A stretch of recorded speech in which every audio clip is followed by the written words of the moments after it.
The following program is closed captioned for the thinking impaired. By tomorrow, I will rule the world!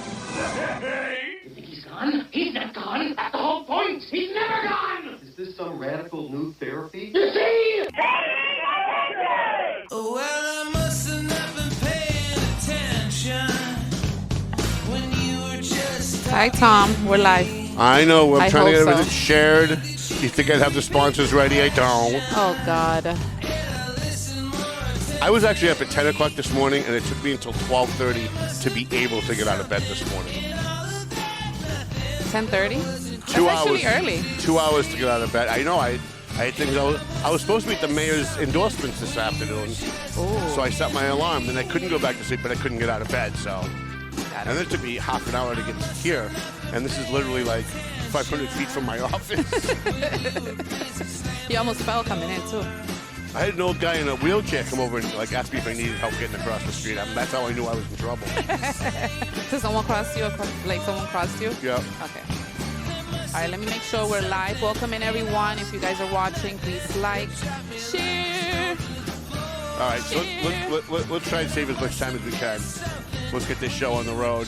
Hi, how you guys doing? My name's Tom Duggan here with the Paying Attention Podcast. High atop the Golden Seal Apothecary, who still has not called me to thank me for talking about them on every show. Here at the NCAM Studios in downtown North Andover, right across the street from the plush and luxurious Valley Patriot offices here on Main Street in North Andover. We want to thank our sponsors, Century 21 McLennan Real Estate. We do have Matt McLennan's coming on the show right after the election's over to talk real estate. A lot of bizarre things going on in the real estate market. I cannot stop staring at you.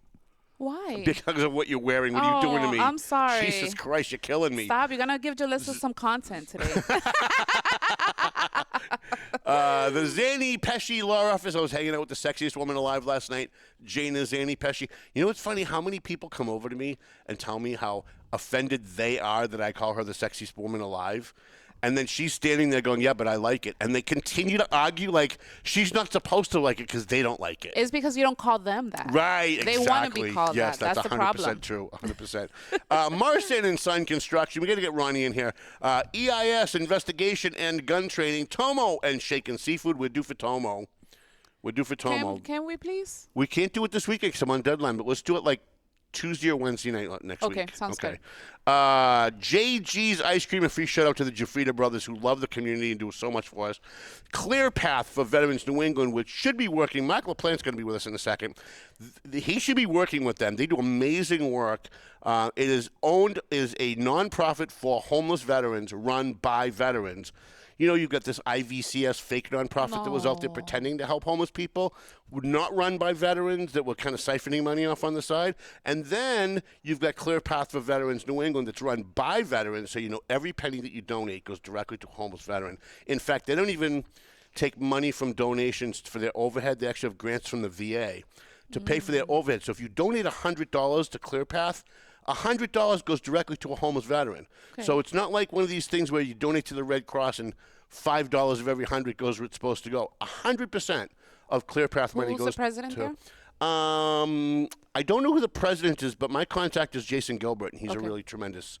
he's a John Radke Hero Veteran Award winner. As, by the way, our next guest, Marc Laplante, is a honorary veteran. He's the only non-veteran to receive a John Radke Hero Veteran Award at our Valley Patriot Bash. And what about the one that just got one this year for the Veteran Award?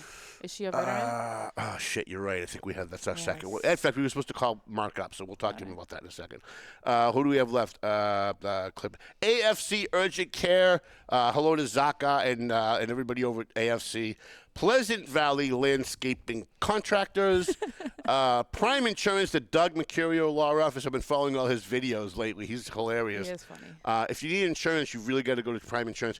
In the year that he's been with us, he's not gotten one phone call from sponsoring this show, and you guys are making me look bad. So somebody out there has to be looking for insurance. Please call Prime Insurance. They're in North Andover and North Reading. Tell them that you heard about it on the show. They might be afraid to say they're affiliated to you. There's a lot of people that do, by the way. They go to our sponsors, but they're afraid to say that they like us. W3ON Web Design. They're out. 4-star lighting, stadium, and our new advertiser today, candidate for Methuen City Council, Wanda Santos. Sí. Wanda Santos. Sí. Wanda Santos. Wanda Santos. Sí, sí, señor. Sí, Gracias, señor. por favor. Señor Wednesdays. All right, let's get to why we're here today. Okay. We'll get to some of the other fun stuff later on. But a guy that I've known since he was Tower Hill Marc, we called him Tower Hill Marc back then, and I like South Lawrence Marc much better than I liked Tower Hill Marc. Huh. So Marc Laplante, he's the Lawrence City Council. I think he's the longest. He's going to correct me in a second if I'm wrong, but I think he's the longest-serving Lawrence City Councilor, at least that I know of, at least in my lifetime. He served at least 10 or 15 years, I think, on Tower Hill. And I know he served at least 10 years in Lawrence, in South Lawrence. He's also a guy who's not a veteran, but spends all of his free time honoring veterans. And one of his pet projects, he just wrote a book about it, or he's in the process of writing a book about it, is to honor World War I veterans, because we had all these things all over the city of Lawrence for World War II veterans. And Marc was like, well, what about the World War I guys? Like, they've got a cemetery up there with falling apart, headstones, but we should be doing stuff for them. So we started going out and naming squares and pushing through the city council to honor our World War I veterans. And I think he either just wrote a book or he's about to. We'll let him give you the details. Marc Laplante, Lawrence City Councilor Marc Laplante, who, by the way, was my first ever, right? Am I right about this? First ever? Marc? You ask me? First ever what? You got to finish the sentence. I figured you were going to finish it for me. My first ever guest on radio when I started my show on WCCM in 1999. My first guest was Marc Laplante. My second guest was Jose El Santiago. And my third guest, Joe Quateroni. Marc's the only guy still around. Wow, I didn't know it was your first guest. First guest. I still have all those tapes, by the way. We should, you should send that to me. I'd be curious to hear how that show went. That'd be wild. It's horrible. You were great, but it was my first time ever doing radio, and like we had gaps of like 5 minutes because I pushed the wrong button. A couple times we were in mid conversation and I dumped into commercial by accident. I had no idea what I was doing. It was my first time ever on radio. Like, I was on radio as a guest before that, but it was my first time hosting a show. And I was horrible. I remember walking out of there going, I'm never doing this again. And here we are 30-something years later. Marc, you are from District F, correct? Correct. And you are the only one that knows the whole city charter by memory, correct? Let's not go crazy. Okay. No, I'm gonna. It's something that the Spanish community says often, so. I'm gonna key you in on a secret. You don't need to memorize it. You need to have it. That way you can reference it quickly. So you don't need to be a master of all this stuff. Is it helpful to remember and all that stuff? Yes, 100% is. But if there was a new city councilor coming in or a fresh one, I would just say just be aware of the charter, be aware of our rules, and have it with you when we're having the city council discussions and debate, and refer to it. And that's all you got to do. You don't need to memorize it. Okay. So Marc Laplante, Councilor Laplante, former Mr. President, who, by the way, I think you should be president of the council again. Yes. I don't know that you'll have the votes, but you really should be.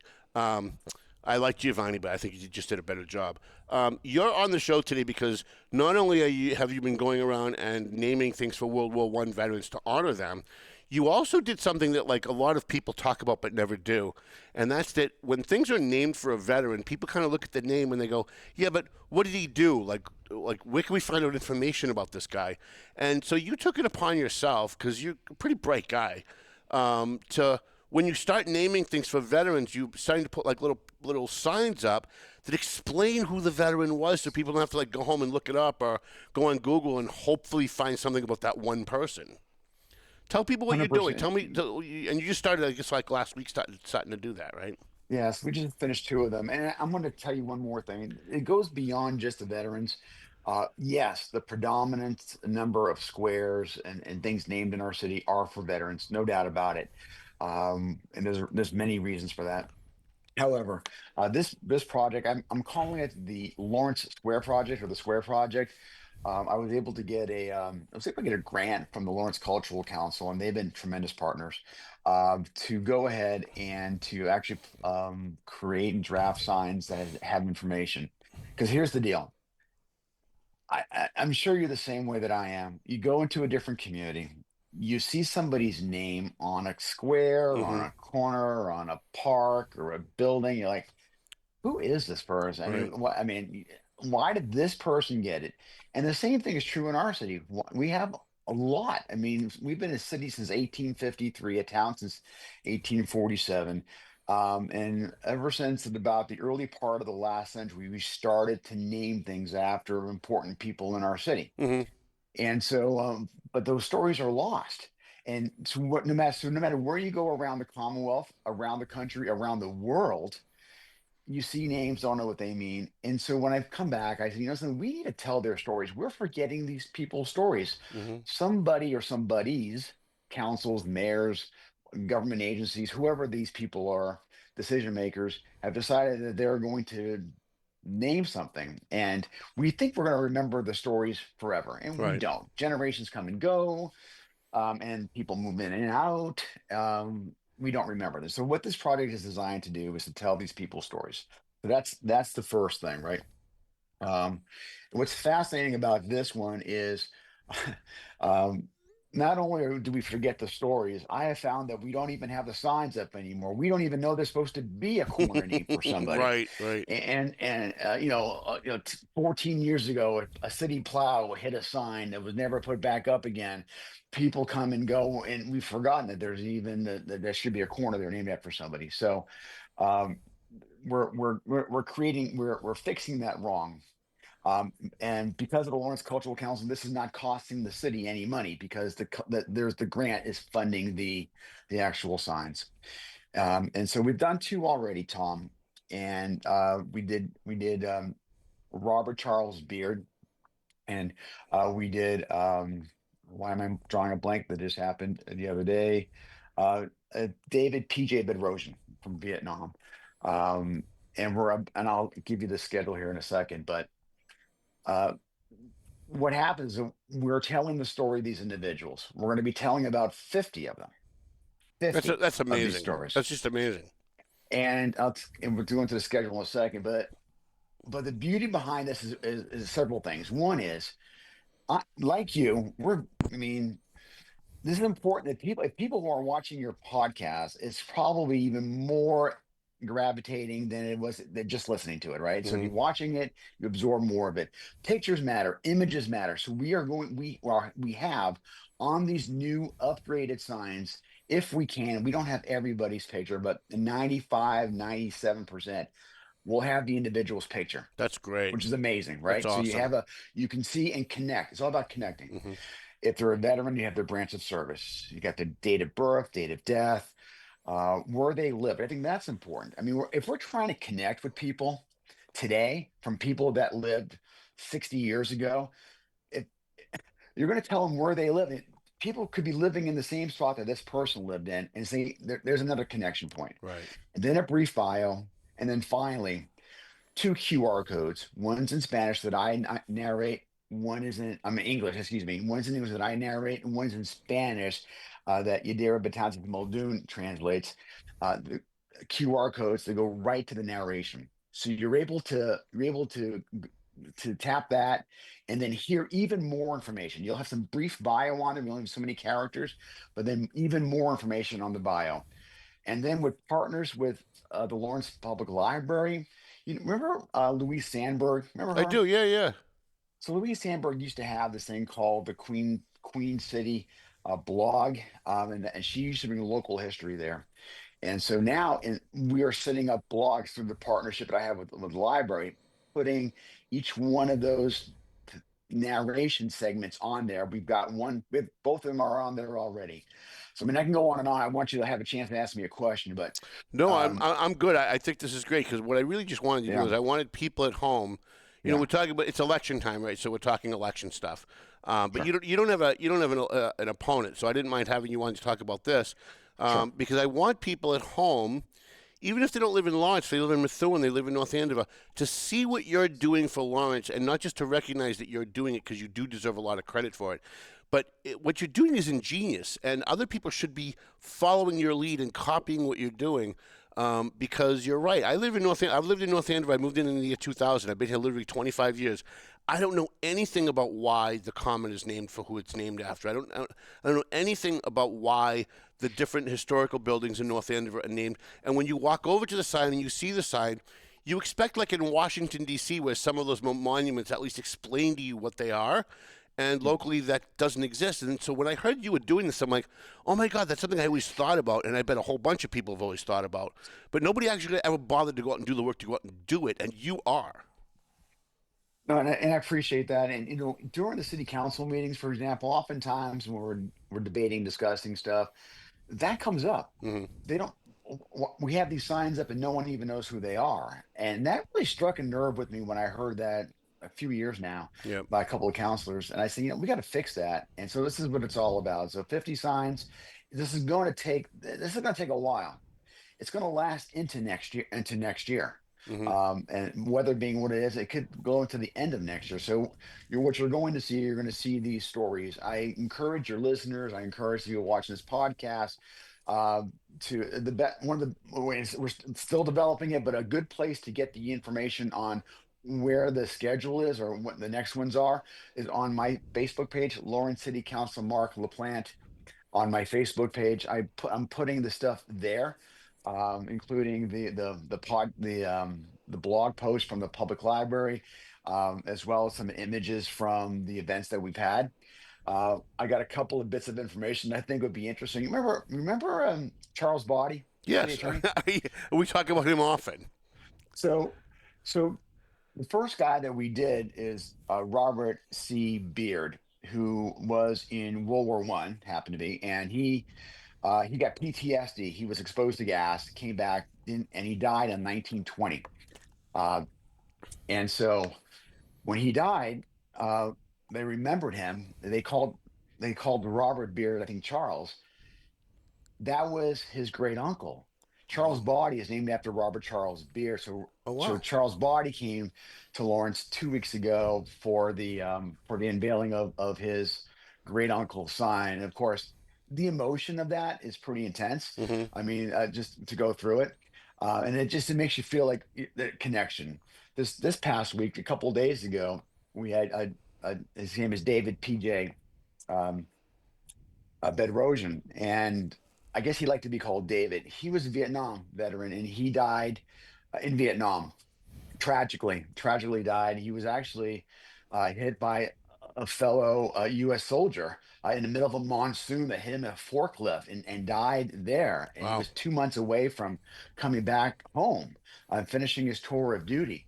Well, his family came 2 days ago, and you can just see the emotions. There was tears in folks' eyes, and they think about him every day. He's important to them, and so not only are we telling the stories about people, but family members are also Mm-hmm. part of this as well. I guess I'll give you the next two. Next week we're going to do a Paul Bongiorno. Now, Paul Bongiorno died in Sicily during World War II during the invasion. His parents came from Sicily. They immigrate to this country, start this market on Common Street called Bonji's Market, very I well remember. known I at the remember. time. Yes, I remember my grandfather talking about it. Bongiorno, Bonji, get Yep. it? So at Bonji's Market, and so he enters World War II. He is in North Africa. He is part of the invasion force. And while he's in Sicily, just miles away from where his parents grew up and met, gets killed in action. Wow. Amazing. Right. Um, and what's even more amazing is I found out the story afterwards that as a school, a North Andover selectman, is it Salafia? Salafi. I think Salafi. That's his uncle. Wow. He was named after Paul Bongiorno. That's crazy. So that's next week. And if your listeners want to come, it's going to be next October 8th at 4:30 p.m. Okay. And the last one that I've got real quick is that we've got schedules on the 16th at 9 a.m. A non-veteran, a non-veteran. This is a priest who came from Cuba, and he really cut. I mean, he was well loved, an Augustinian, and he was a priest at Holy Rosary Church, That's the one that used to be and on Lawrence Street? No, he lived on. No, he was on. It's on the corner of Essex Okay. and Union Street, and that's where the corner is. His father Caraballo, Hmm. and Father Caraballo died many years ago, and so, but he was well loved, and he broke a lot of the barriers back in the 70s and 80s, amazingly, and so that's like, for example, a non-veteran and a non-military person. I mean, Hmm. obviously a non-military person, uh, but it goes beyond. These corners go beyond just military people. Right. I have one question for you, Mr. Laplante. Yeah. Where can people find out? Is there like an archives department where people have access to from the city to, find out about this history and information about people that were here prior to, to the time now? Well, that's what I'm doing. Okay. So we don't, and here's the sad stuff. The sad thing is that sometimes the information that we have officially on the website is wrong. Hmm. We have a sign up today for Charles Donovan. It says on the sign for Charles Donovan, this it's on Andover Street. Hmm. He is a World War II veteran. He died in 1938. He's not a World War II Right. veteran, but that's what the sign says. And no Right. fault of, and these are the things that happen over time. Oh, sure. We lose the stories. Look, and you, we you lose- can't get the Eagle Tribune to tell us an accurate portrayal of what happened at a city council meeting the night before. So you know that over the last 100 years, people that have been doing historical things have gotten things wrong, right? And what's great about what you're doing is that you are correcting the record. You are doing a deep dive on some of this stuff. We do have to let you go, but I do have two things real quick to ask you. I want to start highlighting all of these things that you're doing for each veteran, even if it's only like a paragraph or two, whatever you're putting up. Can you email me a picture and the little short bio that you're putting up for the veterans you've done already for next Monday's paper? I'm gonna make sure, even with all the election stuff, I'll find a spot in the paper for it. And I can't remember what the other thing was. Real quick, very, very quick. Not a veteran, but something you and I have talked about a lot over the last 20 years. A pet peeve of mine in the city of Lawrence, and that is firefighter William McGuire. Lost his life on Portland Street in a porch collapse back in the 80s. The mayor is a friend of mine. I love him, so it's no political criticism on him. But he's naming parks for Nunzio Damaca, and he's naming parks for Julio Silverio. And we've got a firefighter that literally lost his life. And I'm not saying that those people don't deserve it. It's not a reflection on them. But they weren't veterans. They didn't lose their life for the city. They weren't police officers and firefighters. And I really want to start to see somebody, maybe you, or maybe you have a better idea that somebody else can do it, can honor this firefighter who lost his life in the city that, as far as I know, that nobody's ever shown me, has really nothing named after him. So I'm listening. So the answer is, I'm always willing. The answer is, I'm clearly interested. Number one, especially someone who was killed in a line of duty, especially in those instances. This is, I know I'm running with time, but what we're dealing with here is amazingly delicate and potentially controversial stuff. Who gets named? Who doesn't get named? Right. When someone gets named, someone else comes out of the woodwork and says, "Well, what about whoever?" Right. And that's always the challenge. And I'm trying to convince my colleagues at some level, we need to make sure.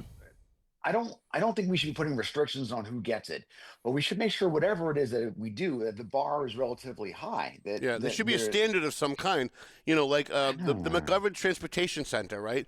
I know why they named it after her. She got the money, but she's a politician. That was her friggin' job, right? Her job was to get us money for those things.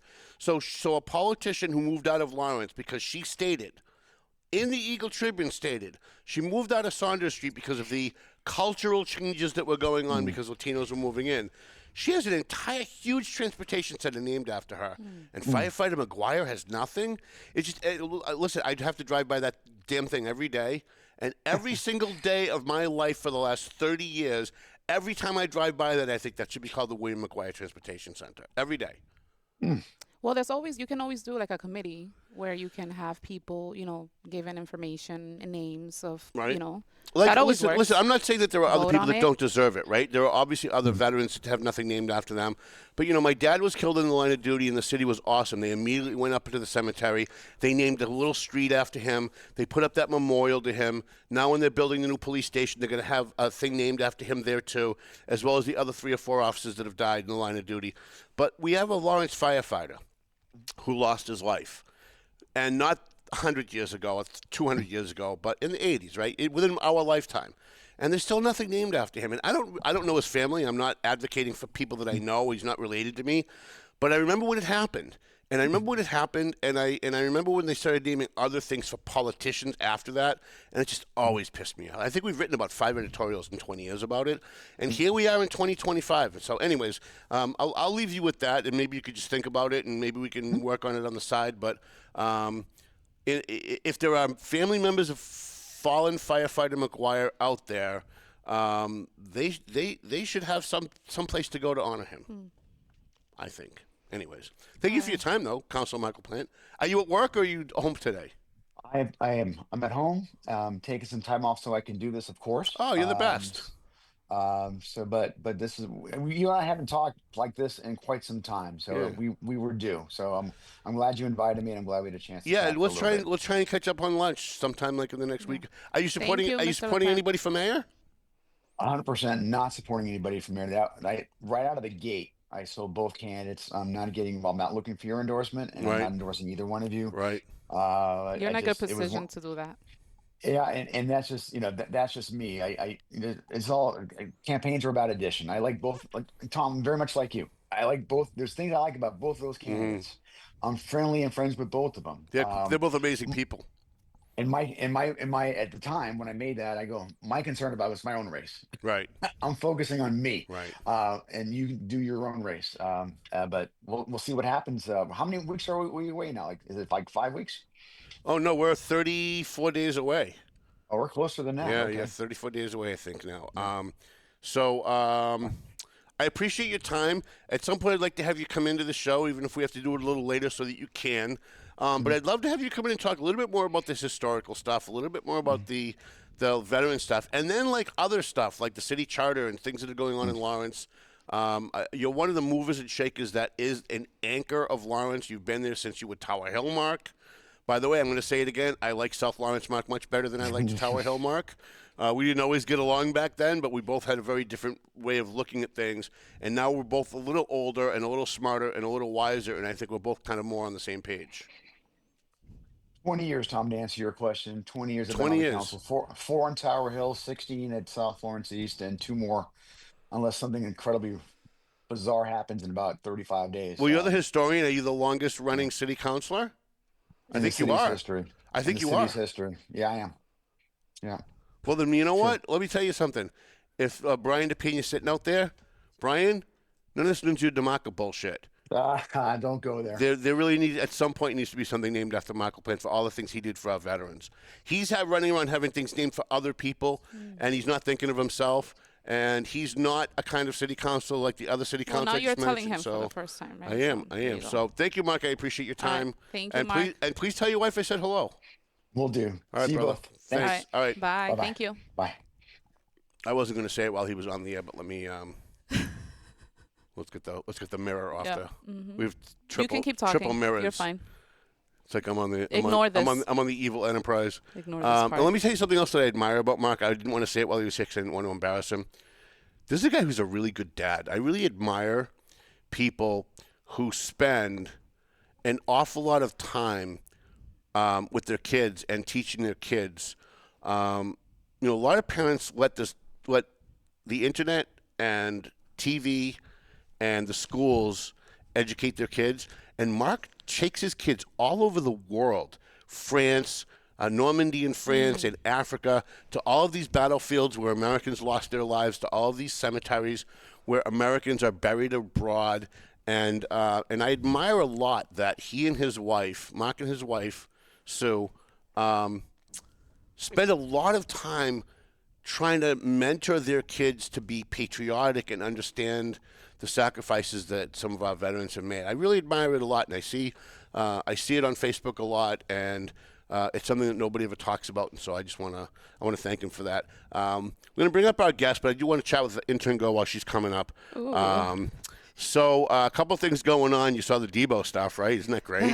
Isn't that unbelievable? I'm getting scared. You should be giving me like the lottery numbers when like the Powerball was like at $1 billion.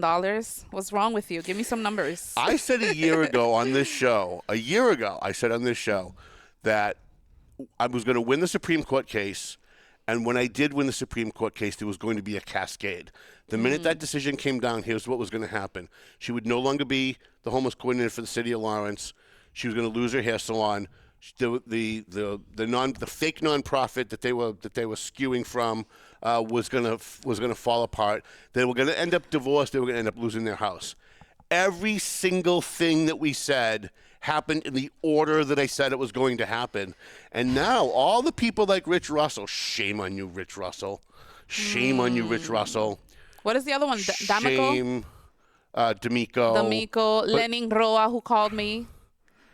Shame on him too. I think Lennon has seen the light. I think he understands. I think he has too, but shame on Rich and shame on all of these veterans. Because if you don't know what's going on, so Debo came on Facebook this morning, I believe, and finally blew the lid on the fact that Kelly Frazier, the former homeless coordinator for the city of Lawrence, who I also said when I'm done with her will be homeless, and now apparently she is.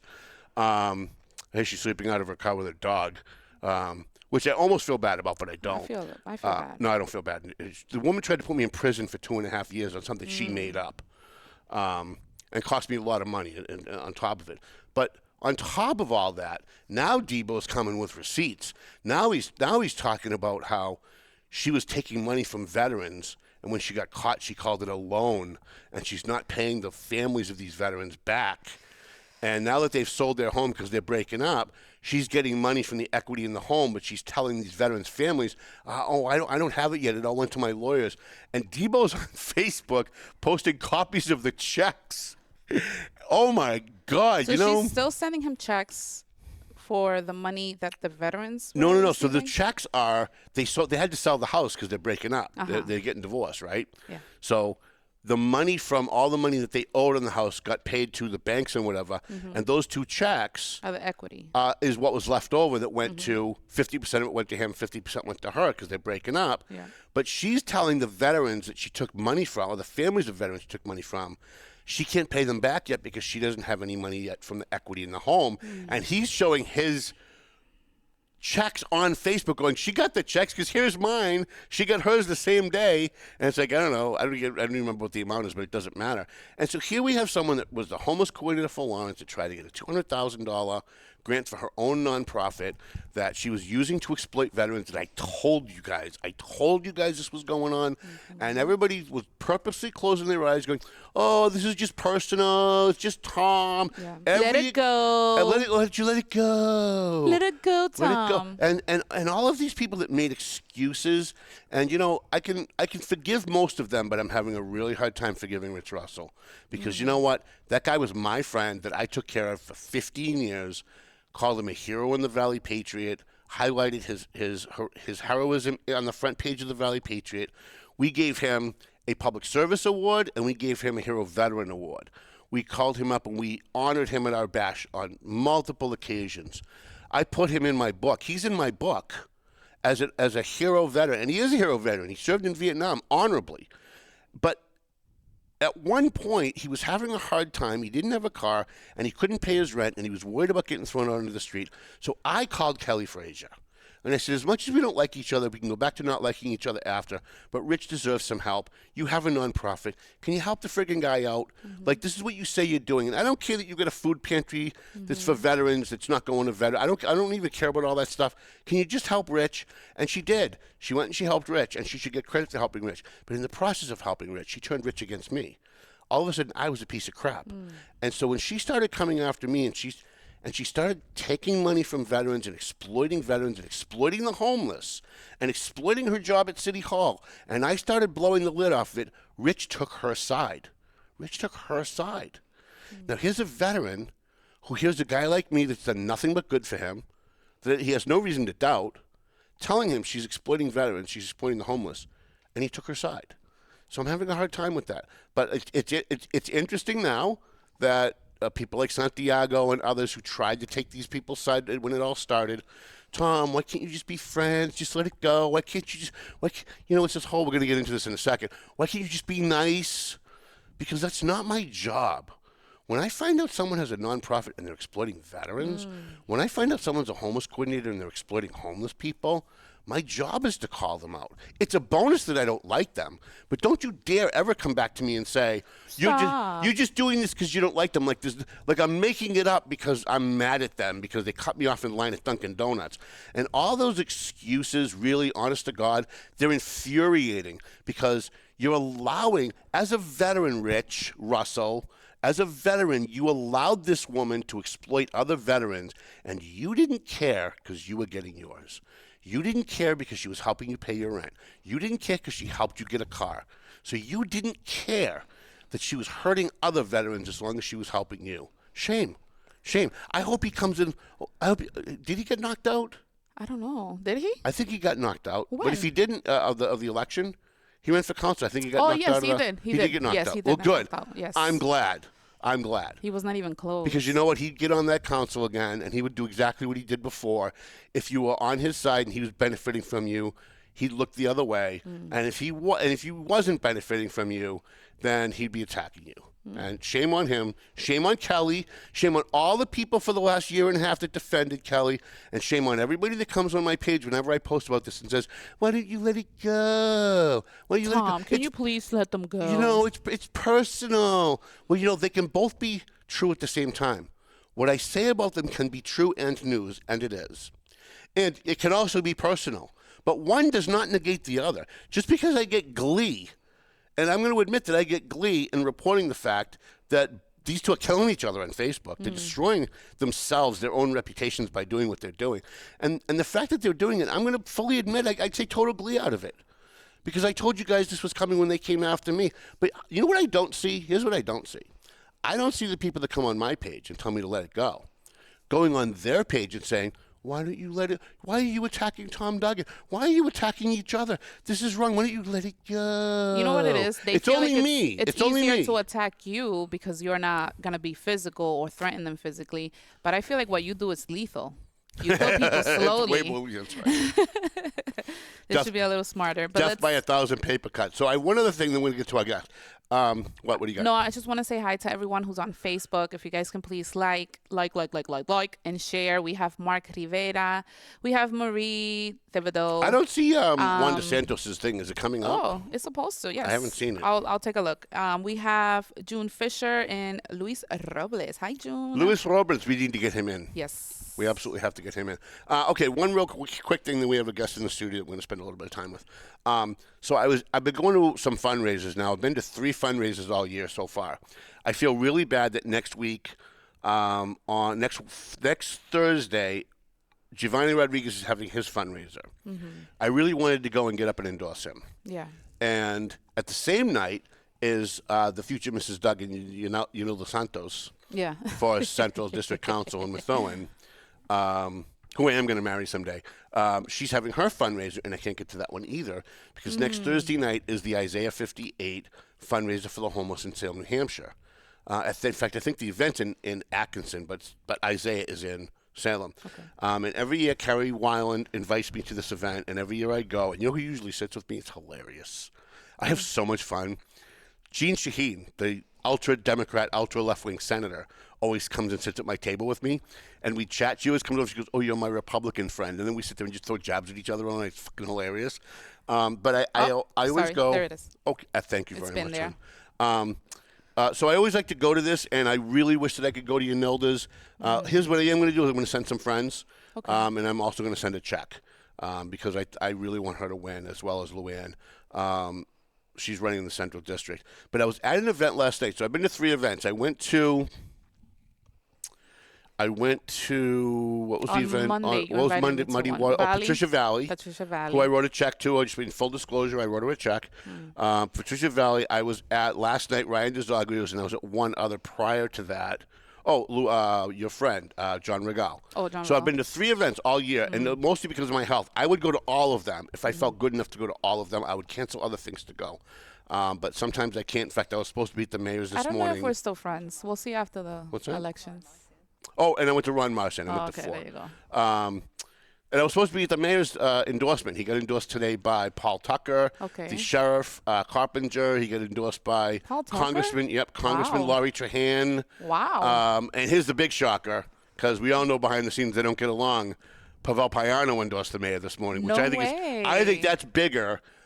Pavel Payano endorsing him is way bigger than Laurie Trahan, Paul Tucker, and Carpenter all put together. I don't know. A Paul Tucker one is good. Yeah. No? Just I think that attorney? one's, yeah. I'd like to see him start, finish that. Because he sees what's happening on the back end. of Yeah, well, things, he right? needs to start finishing that investigation into Debo and Cali. That's what he needs to do. But- Okay. Oh, and also Diana DeZoglio. you And said? Diana DeZoglio, state audit. That was the other big one. So I was at an event last night. It was at my fourth event last night for Ryan DeZoglio, and I met a bunch of people, and I posted pictures and everything.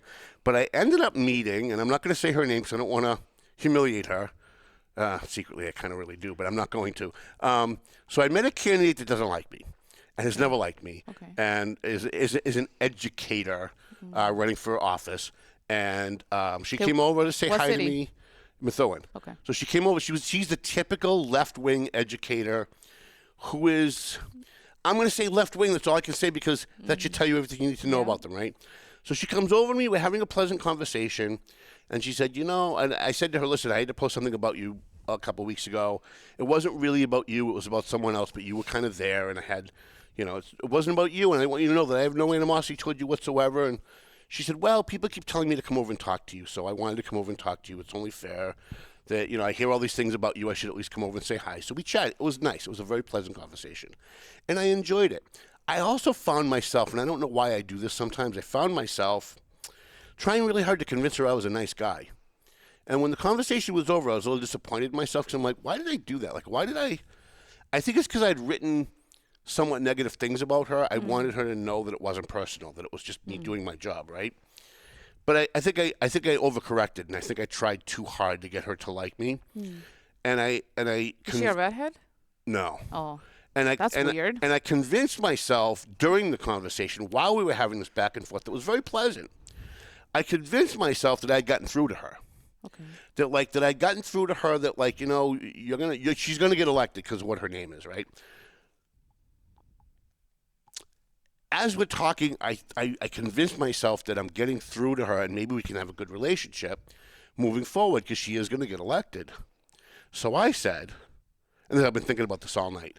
So I said, hey, let's do a selfie. And you should have seen her face drop when I said it. And she couldn't get away from me fast enough. Like it was like Roadrunner. She left skid marks on the floor running away. No. Listen, look at the time. I got to go. And she was out the door. And I was like, wow. And while we were talking, she said something else that's been bothering me all night. She said, I can't wait to get to my guest because this is going to be hilarious. She said, can I ask you something? Can I ask you to do me a favor? And I was like, oh, this is going to be good because this is someone who obviously hates me, right? She said, that wonderful girl that you have working for you, that wonderful woman that you call, what do you call her? It's so demeaning. Intern girl. You call her intern. It's so demeaning. Can't you call her something else? Can't you call her Mrs. Intern? Can't you call her something that's a little bit more prestigious? And I said, the same thing. This is the same thing I do with. I hear this all the time about Jane Zanny. I said, she likes being called intern girl. Yeah, but you need to ask her if it's okay to change because it's demeaning. And so we had this little back and forth, and I kept saying to her, not for anything. This is like a left-wing educator who works in the schools, who thinks that we should call men women and give them their preferred pronouns because that's what they want to be called. But on the other hand, you want to be called intern girl, and she doesn't want me calling you that. And after we had this conversation, she walked away. I started thinking, that's what liberalism is. It's getting people to conform, or they won't think of you as nice. They use nice as a way of getting you to conform to what they or the mob wants you. It's what bullying. what the crowd wants you to do, wants you to say or do. Say it the way they want you to say it. And things are subjective. Calling you intern girl is not objectively demeaning. right? Calling you a bitch might be objectively demeaning, but calling you intern girl is not objectively demeaning. It depends on the person. Some women might be very offended by that if you call them intern girl. But who the hell is anyone else? What business is of anybody else's to say what you should want to be called? I thought about it all night. Like, it bugged me all night that we had this conversation. And by the way, I'm only not telling you her name because I don't want it to be like I'm attacking her. No. It was a very nice, very pleasant conversation that just bothered me afterwards. Like, during the conversation, I didn't think about it. Then she walked away, and I got in my car. I was leaving later, and I went, wait a minute. Hold on a second. Well, Tom, hi, everyone. There she is, intern girl. God, I love her. Everyone is entitled to their own opinion, right? Wait, we have an intern girl, Cam. So, yes, you didn't realize No. that? Yeah, it's right there. Oh, thank you. You Nick can see Maxwell is a me. great assistant producer. Production assistant, whatever we're calling Whatever him he these is, the days. director. Yes. There you go. Everyone's entitled to their own opinion, but I love being called intern girl. It makes me feel young. Makes me feel like I'm learning something new if I was in college. It brings me back to those ages where everything was just free and wild and no responsibility. So I love that name. I really do. Everyone calls me that. Everyone knows me for that. So, yay. Let's go back to you. All right, okay. So let's get to our guest because we've already burned like way too much time here with the Marc and all the cylinders. And I have so much more I really want to talk about. But in the studio today, boy, do I have a great guest for you guys. Here's what's interesting. My guest today, to my left, to your right, is Kristen Maxwell. She's a member of the Methuen School Committee. She's someone that I did not know up until very recently. I was watching a meeting, and I saw Dan Shabilia and Laurie Keegan, two other members of the committee, bullying her at the table. And I thought, I remember the days of Jana DiNatale. When Jana DiNatale was sitting there, and Jim Jajuga and a few other school board members ganged up on her. And that's how Jana and I became friends. I called her after that meeting and said, I hate when people get bullied. Tell me the background on this. I want to help you. And I did. It got me sued, by the way. Cost me about $30,000. But, yeah, because I got sued by Jim Jajuga. That's why I wrote that column about Jim Jajuga because he was bullying Jana DiNatale. Wasn't he at the Marson thing? He was. He was at the mayor's thing today, too. He's been showing up a lot lately. So the long story short, I saw that Kristen was getting bullied by Dan. Now, it's one thing to have Laurie Keegan bullying you. She's bullying her because Laurie is a defender of the insiders, right? She's the mouth of the administration. So she's running interference for Brandy Kwong, and I get that. And she's a woman, so I'm okay with it because it's a woman bullying a woman. But the sexist in me, the chauvinist in me, sees Dan Shabilia bullying a woman, and that bothered me. So after that first meeting that I saw that happen, I reached out to Kristen and I said, I don't know if you even know who I am. A lot of people in Methuen talk bad about me behind my back, and you probably don't like what you've heard, but could you just give me the back? Like, what's going on with the schools? I haven't really paid much attention. I'd never written anything about Brandy Kwong up until very recently. It wasn't really on my radar screen other than the parents that have been calling me for 3 years. I've been saying on this show about parents calling me about all the transgender bullshit in the Methuen schools and all of the sex talk in the classroom and boys going to girls' bathrooms and all that other stuff. But I've never mentioned Brandy, right? We've talked about the complaints, but we've never talked. So long story short, I had a conversation with Kristen. I started asking her for documents. She started showing me online where I could find some things. I started watching meetings, and boy, have I gotten myself an education over the last at least the last year, because I'm watching the city council / school committee joint meeting the other night in Methuen about the audit that they paid $140,000 for. And An audit for $140,000? Yeah, of the school. So it's not a financial audit. It was like a performance audit. Yeah. But it wasn't really an audit, right? They went and they surveyed people and they asked teachers, well, what do you think? And then wrote it down and then gave us the results. I could have done that for $50,000. Like, you guys could have given me... a Google form. Right. And just done it, Right. done it that way. So I'm watching the meeting, and every single deficiency that this audit company came out and said was wrong with the Methuen schools, I checked my notes, and damn it, wouldn't you know, Kristen Maxwell has talked about every single one of these deficiencies over the last 2 years. So I said, you know what? This week is the audit. We got to have Kristen on. She can talk about her reelection, but what I really wanted to do is to talk about the audit. So welcome to the show. Tell people a little bit about who you are, why you're running for reelection. We're going to get right into Right. Welcome in. Right. So I'm super nervous. I get No, really don't be nervous nervous. on camera. Just and remember that it's like Just the two of us us. here. It's just the two of us on the deck at Salvatore. She's sitting at the next table listening. Yeah, there you go. I'm nosy. So Kristen Maxwell, I moved here about 7 or 8 years ago, and I was really looking forward to Methuen. I was looking forward to my kids growing up in this city. I thought that it would be community friendly. I loved the idea of what was behind Methuen. And then, I got them into schools, and I joined the PTO. I was on the school council. I got involved in sports groups. I'm just really involved. And then I had to just kind of put my own kids aside and think about all of the kids, because there was just so much that could be different. I've been involved in 2 other school districts. My middle daughter went to school in Medford. My older daughter went to school in Medford and in Naples, Florida. So I see the difference between the schools. So yeah. So you got involved as a parent, right? Yes. And you started going to PTO meetings. You started getting involved that way, and you noticed that there were deficiencies going on in the schools. What made you? Because I didn't know you back then. What made you want to run for school committee? Given that, you're not an educator, you've never been a principal. We've got a member of the committee, Martha, who's a principal, right? She's a long-time educator. She's got this in her blood. She's been doing this forever. Martha wasn't a principal. Mary Beth was. I'm sorry, that's what I meant, Mary Beth. I had Martha on the brain from our last conversation. Mary Beth Donovan Grassi, how many names does she have now? Mary Beth Donovan Grassi, Wanda Grassi Santos. Donovan. Just keep going. You women with your 15 different names, I like to mock it because I find it amusing. But I find everything amusing. What I was saying is that there are others on the committee and others in other communities that have lots of educational background, working in schools, being a principal, being a teacher, being an assistant, and you're just a parent, like Jane DiNatale was when she ran. And I see a lot of similarities between you and Jana.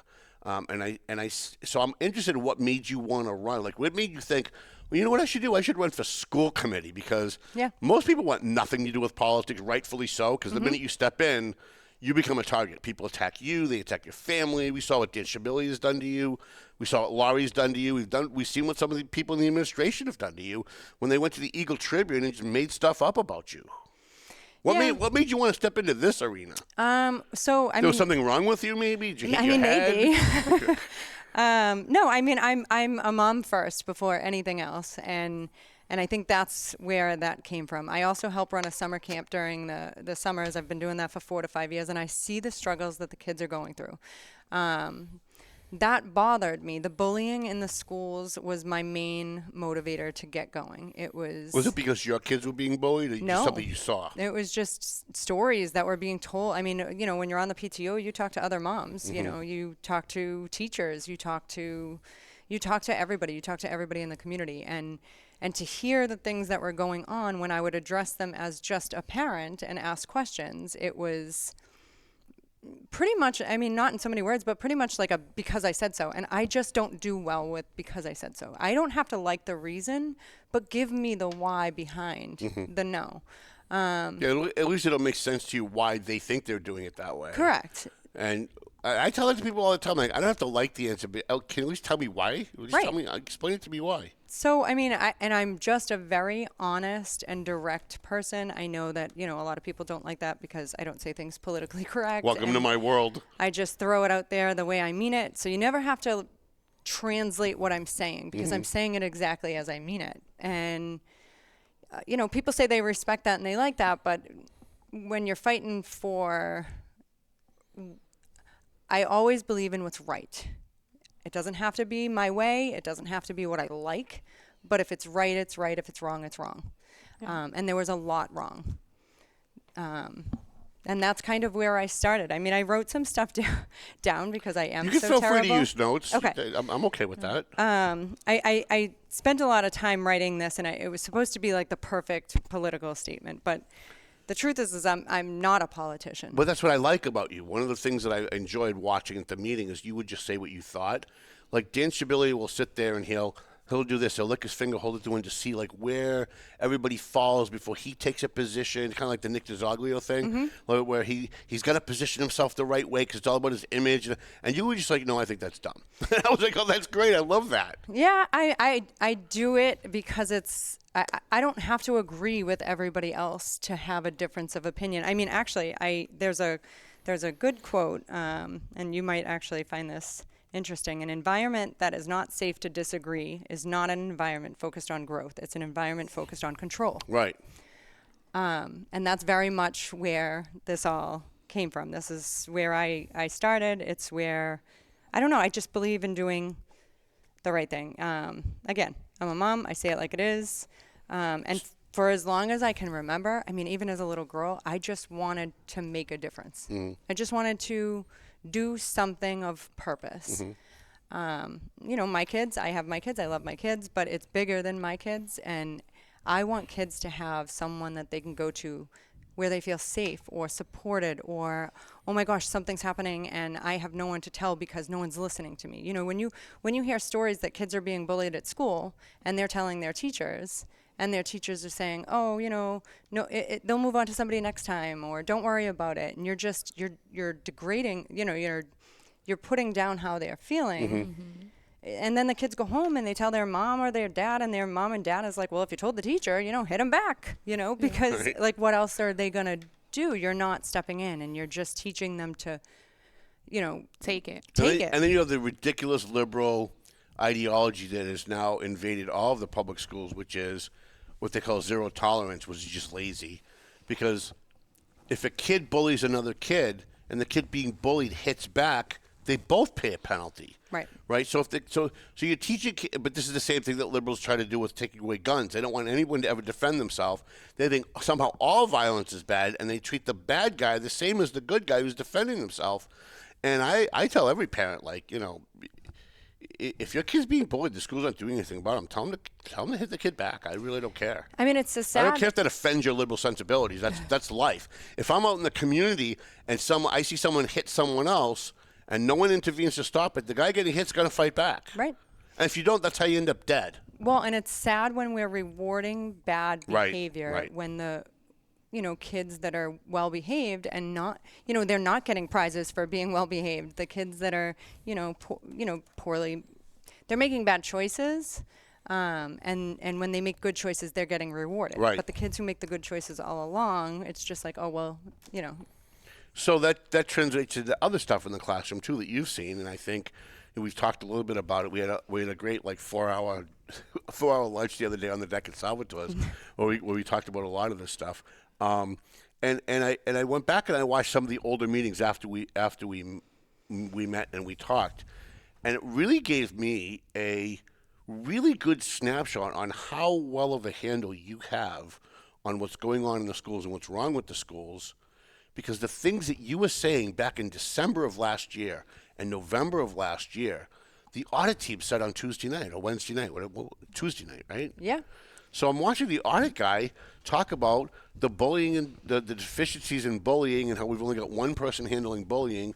Though I think he said, you can correct me in the exact number, but I know I'm in the ballpark, like 39 complaints of bullying, and they only sustained like 5 or 9 in an entire school system, which we all know is just bullshit. We all know that. Just do the math in your head, you know that that's wrong. And you've been trying to call that out now for a while, and no one would listen to you. Like, if they could have saved themselves $140,000 had they just listened to what you've been saying all along. But maybe it's good. Maybe it's good that they spent this money to have an outside person come in and say it, because now they can't deny it, right? You've been saying it, now they're saying it. Now it has to be addressed. Mm-hmm. I mean, and that's the. It's a shame that the audit came out the way it did. I was kind of hoping that it came out and it was an aha moment for me, meaning like, oh, Kristen, you're wrong. Everything's great. Right. But it came out, and a lot of the issues that I've been bringing up and bringing forward for years. I mean, you know, you mentioned earlier the letter about from the teachers, and it was like, I feel for the teachers and I respect their opinion, and if that's how they felt, then that's how they felt. I have nothing bad to say about any of our But that was teachers. a political hit, you know that. Explain to people at home what happened. So you were on Facebook, and you saw somebody ask a question about, I'm thinking of moving to Methuen, putting my kid in the Timony school, What are your thoughts? And you went on and said, go somewhere else. And the teachers flipped the F out. They Yes. flipped out, and they didn't just flip out in their own educational bubble like they normally do. They ran to the Eagle Tribune to try and damage you politically. Like, they used their public position as teachers to try to hurt you politically, to try and hurt you with your voters by mischaracterizing what you were doing. So I think that a lot of them, because I have spoken to a lot of them, I think that a lot of them were misunderstood what was going on. I don't think they actually had the information for themselves. And I tell everybody, talk to me for yourself. And if you still don't like me, I'm okay with that.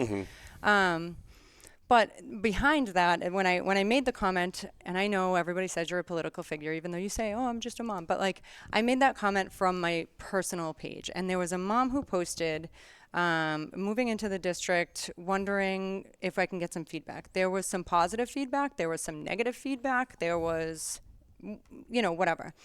I had commented simply, look elsewhere.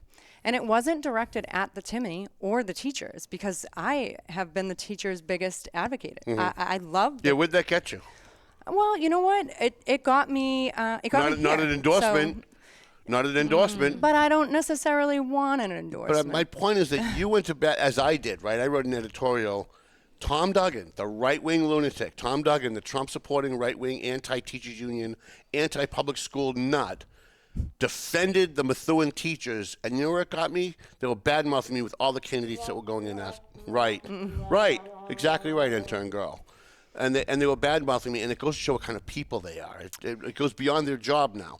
And you have been their biggest advocate, and look at the way they've treated you. Now, some of them individually behind the scenes, but those are cowards. If they're going to tell you behind the scenes, we're really with you, while they're signing letters to the Eagle Tribune, while they're among their colleagues bad-mouthing you or allowing other people to bad-mouth you without defending you, those are cowards. They're not really on your side. I think there are some bad apples, of course. I think that teachers really, they're working. They are overburdened. They are forced to follow these rules that they may not even believe in themselves. They are forced to, they're in a tough spot because they have to do their job or they'll lose their job. And I respect them for that. I respect they did send me an email after the endorsement, and they did, let me know that, unfortunately, they're, however it played out, and they. How long did you talk to them? I talked to them during my interview. I talked to them for about an hour and a half. Everyone else was like 20 minutes. So you gave them an hour and a half of your time. You've advocated for them, and when it was all over, they knifed you in the back. But I don't care. I don't care. I truly don't care. But the voters should care. The voters should care because it shows what kind of a public advocate you are for the teachers and the voters. Despite it's not like you're Dan Shabilia, where you're advocating for them because they're throwing you love all the time and they're endorsing you and they're calling I'll always you. And advocate for them. Right. But that's my point, is that the voters need to understand what kind of a person you are. Besides the political stuff, is that they screwed you, and they screwed you hard in the Eagle Tribune. Then they screwed you again with the endorsement, and you're still their biggest advocate. That says a lot about you, and it says an awful lot about them, which I'll focus on another day. But it says an awful lot about you, and I think that the voters need to understand that. I also would like you to talk about some of the things that you've advocated over the last year that have not been fixed, that have not been done, that the new committee members, all of whom are going to be listening, my buddy Alejandro Baez that I'm supporting, Maria Figueroa, who has to win. Please, one of your 6 votes has to go to Maria Figueroa. She has to win. The people that are running, and Ken Willett, the people that are running that don't know the inner workings and how they work, you're going to be their mentor, right? You're going to go from the new person to, you're going to be the OG in January if you get reelected.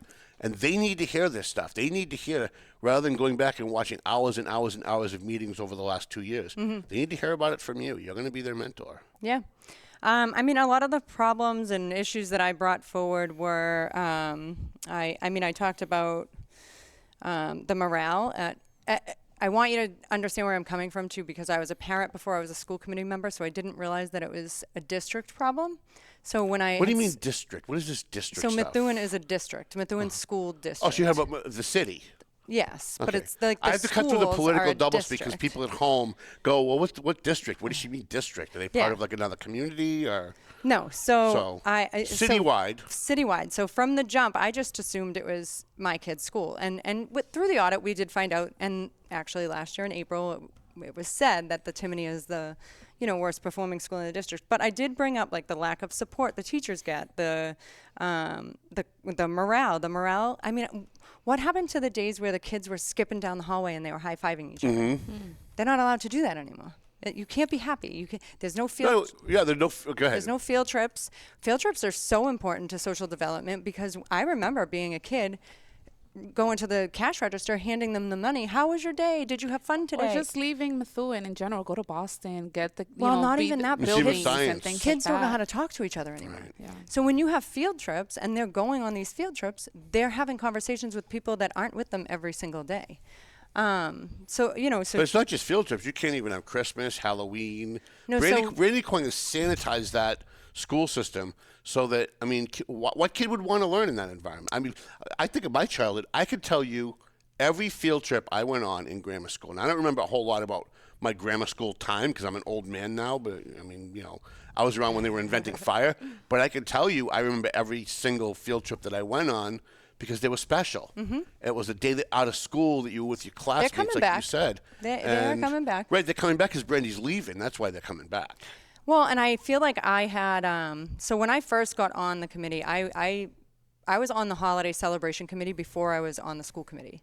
And I went for that because I don't believe that we shouldn't be celebrating certain holidays, like the secular holidays, like Valentine's Day and St. Patrick's Day or Hanukkah or Christmas or Ramadan or, all of the, why not? Why can't we educate all of the kids in all of these holidays and it's fun. Right. It's, you may get to know Tommy and wow, Tommy, that's so cool. I didn't even know that was a thing. I just opened Christmas presents every, Who knew that Babu was a Hindu and what Hinduism was, right? Like who knew? Yeah. But this kid sits next to you every single day, and then all of a sudden his holiday comes, and you learn, oh my God, this guy sees the world a little differently than me. Right. I think that's also done on purpose. I think the public schools do it on purpose because they're trying to homogenize everybody. They're trying to get everybody to be the same. They want them all to be a bunch of robots that all think exactly the same. So that was that's what I hated. I hated that. I don't want kids to just go to school, sit down, shut up, and listen. Like, that's not the point. That's not how you're going to learn. But it brings me back to the holiday celebration. I went in there and I was like, why can't we do this? So we then had a meeting with our attorney, and we were told a bunch of stuff. And for a few years, I was told that we couldn't have them because they weren't allowed. Like, they just weren't allowed. However, we learned that we can have them. We just can't push a certain religion. We just can't push a certain belief. But we can, in fact, educate all of them. So that was huge to me. That was a big win because now, like, that, that started, all that stuff started to come back. We now have Valentine's Day. It's not called Kindness Day anymore. Jesus Christ. So that was great. Do I think that Kindness Day should exist? Yeah, I think Kindness Day should happen every day. Right. But, it's just sad. And I'm okay with Teacher Appreciation Day. There are some great teachers. There are some amazing teachers, and I don't get to say this enough, so I'm going to say it today. There are some amazing teachers in the Methuen schools that do heroic work every single day with these kids, despite the fact that the administration doesn't support them, despite the fact that the parents aren't supporting them, despite the fact that the kids don't want to be there, despite the fact that they're in an environment that does not foster learning, and these kids can't read, and there's too many kids in a classroom. And despite all of this, you still have a small group of teachers out there that do really heroic work. They do. And we should be doing more for those teachers and not the teachers that think their job is to teach the whole child and let the boys go in the girls' bathrooms and teach them sex in third grade and all the political baloney that schools have become, because you're sick of hearing this, but the people at home, I'm sure, are not. And that's that when all of this stuff starts to happen, I go back to one thing and one thing only. How come you can't teach kids to read? Yeah. Right? I mean, I have kids who graduated Methuen High School or in Methuen High School that come on my page on a regular basis to argue with me. I'm like the Charlie Kirk of the Merrimack Valley sometimes. They'll come on and they'll argue with me about global warming. And you'd be amazed at how well versed these Methuen kids are at gay marriage, global warming, abortion, all of the political left-wing issues. They are fully versed and can have a 2-hour discussion, a respectful discussion with you. But then you ask them, can you tell me 3 of the 5 rights in the First Amendment to the Constitution? They can't. They also think that hate speech is exempt from free speech. They also can't do math in their head. They also can't read at grade level. They also can't don't know anything about the difference between a proton and a neutron. They know nothing about history other than white privilege and slavery. And I sit back and I just go, so the schools can teach them something. Yeah. They're teaching them about abortion. They're teaching them Trump's a Nazi. They're teaching them all this other stuff. But they're not teaching them how to friggin' read. And at the end of the day, I think that's what people like you are trying to do. I think people like Ken Willett are also trying to do that. Yeah. And in a lot of ways, I'm going to give her credit, although she probably will hate that I'm giving her credit. But I think Mary Beth Donovan. I think in a lot of ways, is making a lot of progress. I don't agree with the literacy. A lot of what she says because she comes from a very liberal, public education background. But you see the things that she's fighting for and the things she says she's fighting for, and she does walk the walk, and I respect that a lot. Yeah.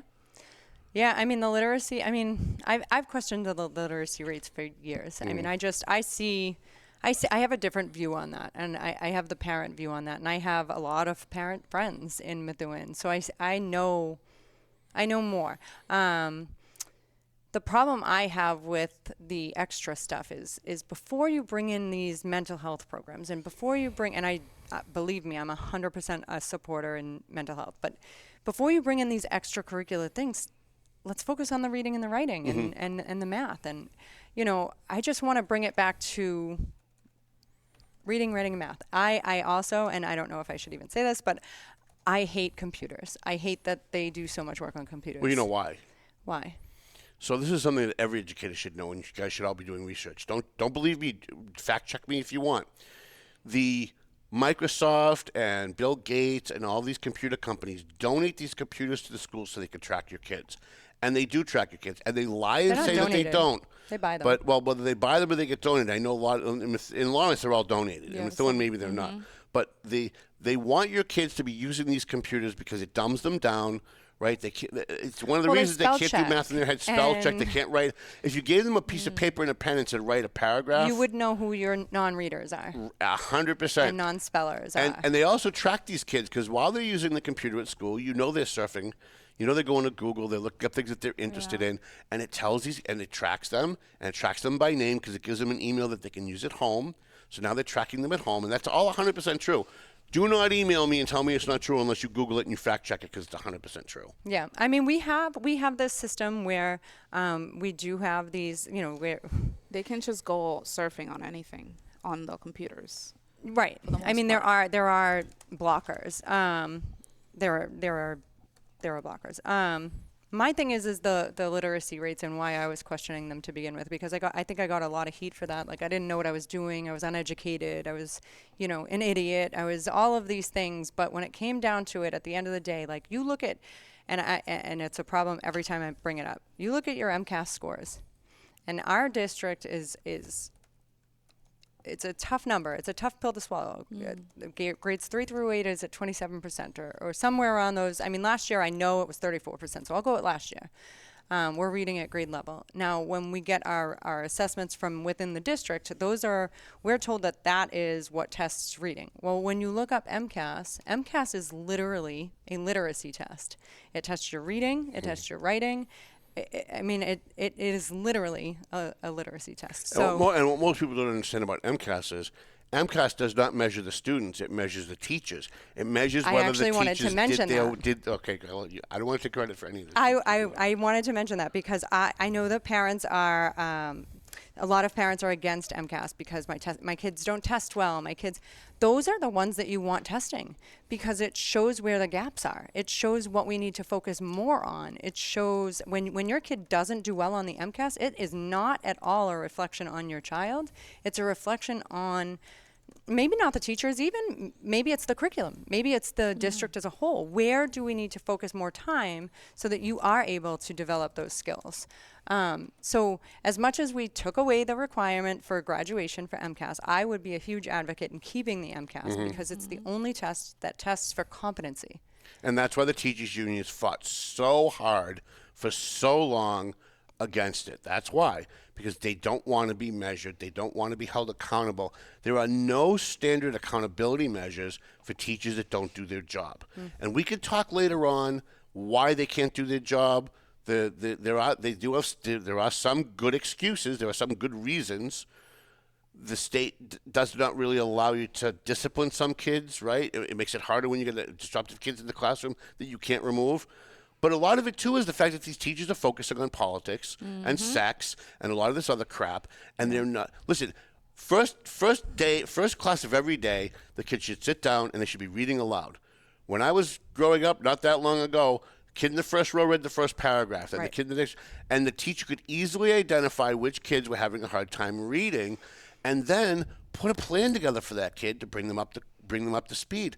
Instead, we pass kids along that can't pass the material to the next grade. Well, we're actually testing their reading ability, and we're getting those numbers as a school committee, and those are the numbers that those are our literacy rates. But those tests that we're doing, the benchmark, Dreambox assessment and our Dibbles assessment, those are supposed to be going home to parents every 3 months, and from what I'm told, they are.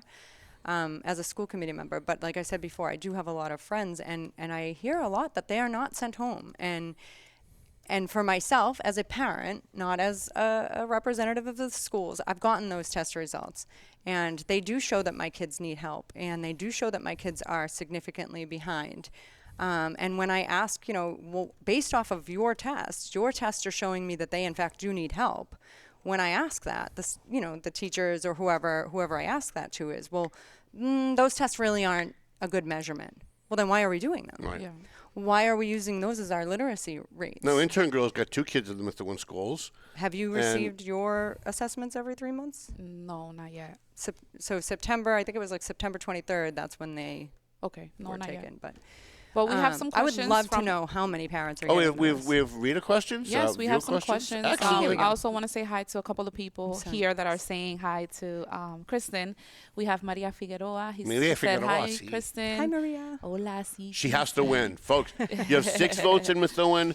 Maria's got to get one of your votes. Yeah. She needs Vote to for win. Maria. We have Jana watching as Which well. Jana? The sexiest woman Yes. alive? She said, hi, Oh, Kristen. this is my Jana. Hillary Steele, it says, hi, Hey, Kristen. Hill with one H. Let me see. We have Bill Scottfield. And which school Bill. had the lowest survey score? He said the Timony. Ryan DeZoglio said, thank you so much for coming. Hey, Ryan. For coming last night. And then we have Hillary Steele. She said, with the removal of the MCAS requirement, will children who take the MCAS alt, I don't know what that alt means, sorry, now be able Alternative. alternative. Now be able to graduate with a diploma from their high school rather than a certificate. And Ken Willett says hi. So there are requirements. There's still a requirement. I think the requirement isn't the same. It's just, are you passing certain English? Yeah, but the MCAS part is no longer a requirement for a diploma, correct? Right. Correct. Okay, so it's not Hillary. Teachers get rid of it. Yeah, and then we have John Drew. He's saying, hi, Kristen. Hi, John. John's got a good shot. John's got a good. He's going to be a force to be reckoned with on the ballot. Okay, nice. I think him and Juan DeSantos are fighting neck and neck for that 3rd spot. That's the I like East. John. John's no, my at type large. of guy. He's a dad first. Okay, Oh, nice. There's 6 in that race, right? So it's Jana. It's Jana, Ryan, John, Wanda, Cirillo. Okay. Oh, right. Who am I forgetting? There's someone else in that race. There's 6. Jimmy. Jim Sassione. How could I forget Jim? I think he's coming on. We definitely have to have him on. Okay. Before we. So you get on the school committee, and you think as a parent, everyone on the committee's like me. We all just care about the kids, and then all of a sudden you have your first couple of meetings, and you see that there are people sitting at the table who are really only there to advocate for the insiders and to stop the parents from finding out information and stop the public from finding out information. How infuriating was that as just a regular non-political person? And how did you handle that? I'm always interested in how non-political people who step into this arena, because it's a dirty business, and once you open your eyes and realize how dirty it is for the first time, you must have been gone home and cried and said, I don't want to do this anymore, right? Yeah. Did you really? Yeah. I mean, that letter that was written about me was 40 teachers that teach at my kid's school. Yeah, and shame on the Tribune for doing that. I mean, that was just it was a political hit. Somebody knew somebody over at the Tribune, and they did that for them. So that was a huge hit to me, and I'm like, but why? You guys all see what I see. Why are you doing this? Right. Pretty much, and it was just like I want to help so You're like, bad. it's true. So why are they genuinely? Right, like, well, why are they denying it? They actually quoted in that letter saying, why is she talking badly about us during a time where there's low morale, teacher retention, and low test scores? And that's exactly what I was advocating for. But and I tell people all the time, like, don't listen to other people's opinions of me, because if they don't like me, they have good reason, I'm sure, right? But judge me based off of me, because you may be like, wow, this girl's great, she's onto something, and if you don't respect me and you don't like me after that, I'm okay with that too. I just give me a fair chance. I think that's why we get along, because I really don't care who likes me and doesn't like me. It took a long time for me to get there. Listen, it took me a long time to get here. Like I got elected when I was 26. Mm-hmm. And as a young guy in my 20s, life is about people liking you. Life is about peer pressure. Life is about fitting in. And I got on the school committee in Lawrence, and my first meeting, I was the first elected member. I was the first new elected member in 15 years. So everyone else had been there 15 years. So I was asking questions that nobody was ever asking before, because they were all part of the same team. Mm-hmm. And all of a sudden, I was getting bullied like you're getting bullied. It's one of the reasons why when I saw Jana being bullied and you being bullied, I stepped in to try to help, because nobody helped me back then. Like, nobody stepped in and said, hey, kid, I used to be on a school committee or a city council. Let me guide you through this. Let me help you. I floundered on my own, and I made every mistake in the world. I did everything 100% wrong. Mm-hmm. Like, if I wrote a book about what I did when I was an elected official, it would be a manual on what not to do. Mm-hmm. And so I see people like you and people like Jana, Dina Talley, and even guys like Ken when he first got on. And I was like, you know what? Maybe these guys can learn something from my experiences, and at least so I can guide them. Like, I don't care how you vote, but when you get attacked, there's ways to deal with it that are harmful. There are ways to deal with it that can mitigate what's going on. And so I took it and I kind of ran with it. You called me uneducated. You told me I was dumb. You told me I didn't know what I was doing. You told me that I put my kids first. You mean them, not me. Right. Okay. But I'm just saying. I don't want Dan to be on. Statement. I don't want Dan taking this clip and going, see, he did insult her, because he's been lying about you since day one. No, I mean, well, I know what the comment was about the other day when you insulted my intelligence, and I don't feel you insulted my intelligence at all. You said exactly what I did. You questioned me. You told me I couldn't, so I did. I started reading Massachusetts general law. I started reading school committee policies and school committee rules and regulations through the state. I started doing that to prove to you that I'm not here for... I don't want a title. You mean him, not me? Yes. Okay. I don't want a title. I don't want to climb the ladder. I don't want to go to city council. I don't want to be mayor. I want to go back to being a parent. Right. But I want to do it when everything's okay for the kids. Right. When your neighbors' kids are coming to you or your niece is coming to you and saying, "Oh, Miss Kristen, I saw you in the newspaper at school today." That's a tough pill to swallow, because they have to deal with that. And didn't they tug at your kid? Like, didn't teachers say things like to the kids about your kid, hey, his mom, her mom is doing things they shouldn't be doing? And why doesn't your mom like the school? Right. Why does your mom hate teachers? Why does your mom hate the teachers? And my daughter's response, and I was very shocked by my daughter's response, because she is the purest heart, but she said, do you like the schools? And they said no, and she said, then why are we having this conversation? Good for her. Good for a young Kristen in training. And she's not. She's like so pure and so innocent, and she just meant that. Like. But didn't the administration also target your kid, that your kid needs additional help, and your kid, they're saying, is not qualified and won't let your kid qualify for the additional help because of the way you vote on the school committee? I mean, we know Dan's getting help. So Dan's kids are getting help. I mean, I don't know. Your kids aren't.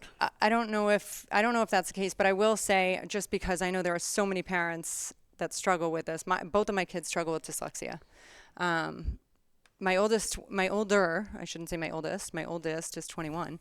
My older daughter, 14 at the Timony, she was a few grade levels behind, and she never got any services, no help, no service, and they just didn't want to acknowledge her dyslexia. So That's a tough pill for. Is she on a path now where she's getting the extra help, or is it still not being addressed? I mean, now she's at the GLTS, and they're wonderful.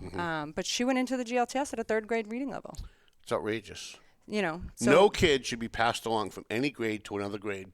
well, when you're going into high they're not school passing the at a material. 3rd grade reading level, it doesn't just affect your reading. Of course. It affects your relationship because you don't have the same vocabulary everybody else has. It affects your conversations because you think someone's saying something funny, so you laugh, and they were being serious, and you're like, oh, I didn't know that. It affects you How socially. about learning science? Like, how are you supposed to learn science if you can't understand the terms, right? Right. How do you understand history if you don't know the terms, right? Right. If you don't understand what it is that you're reading. And, you know, it's always, 2 things have always been a pet peeve of mine about education. One is that. The other is, when I say that, I mean passing kids along that are not prepared for the next grade, right? Because that holds them back and it makes them suffer in a lot of ways.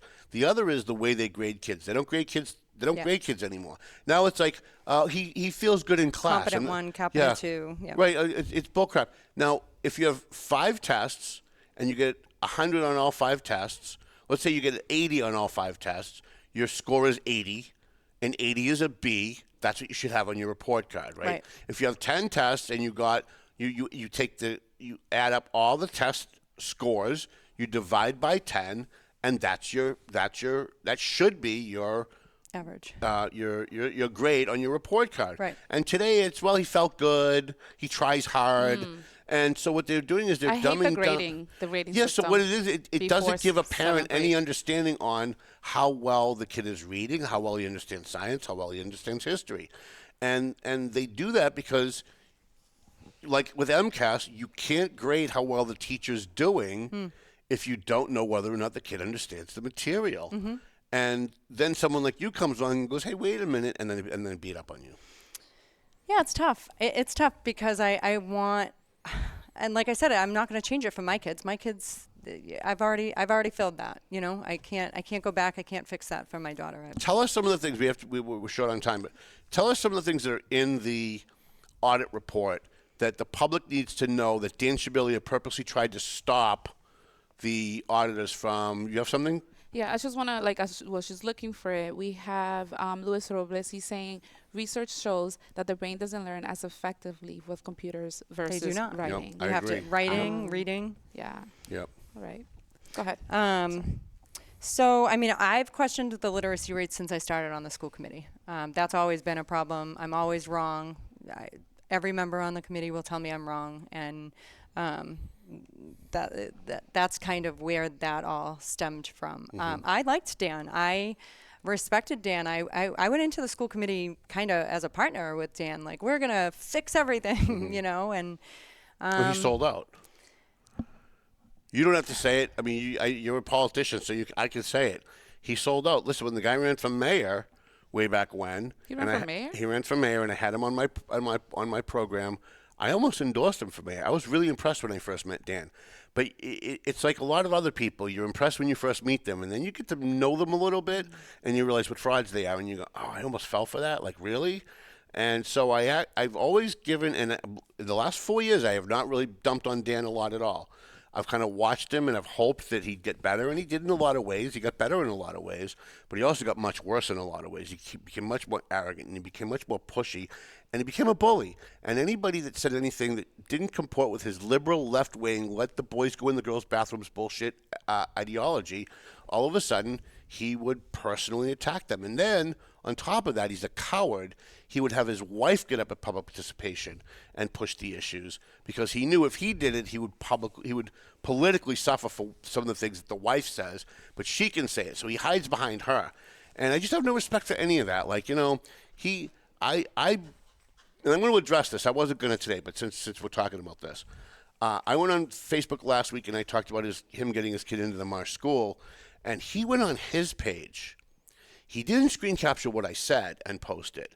He went on his page and said, I attacked his children. I absolutely did not attack his children. That's the tactic of a bully. That's the tactic of someone who's dishonest. When you say something about, he could have come on my page and said, Tom, that's not true, and here's why. I would have respected that and had that conversation with him. But he didn't do that. He hid behind his wife and had his wife come on my page and say things. And I kept saying to her, well, why isn't Dan saying this? Why are you saying this and not Dan? And then I went to his page and I found out why. Because he didn't want people to see me and him having the back and forth because he lied about what I said. When on his page it said, I'm a victim. He's picking on my children. It's just over the line. We just can't have that. Well, I talked about your kids. We talked about your kid having dyslexia here. Was I picking? My kids were affected when I was in the newspaper. Right. Your kids had to deal with it when teachers said, oh, well, she doesn't like teachers. Why does she like the school? I didn't see Dan defending you then. I didn't see Dan on Facebook or at a meeting say, hey, leave her kids out of it.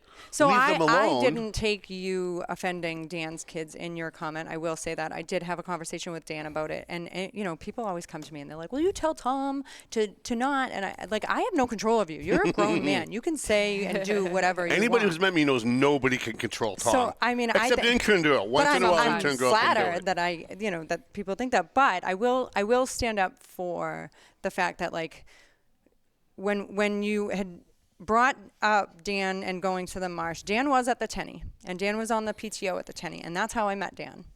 And that was my impression of him going into the school committee. He did move to a different part of town. His kid was only placed in the Tenny because when you go to preschool, you don't go to the marsh unless you have an autism diagnosis or something. So, that was back then, not now.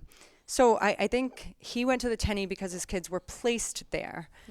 And then, when his kids were in kindergarten, they did go to the marsh.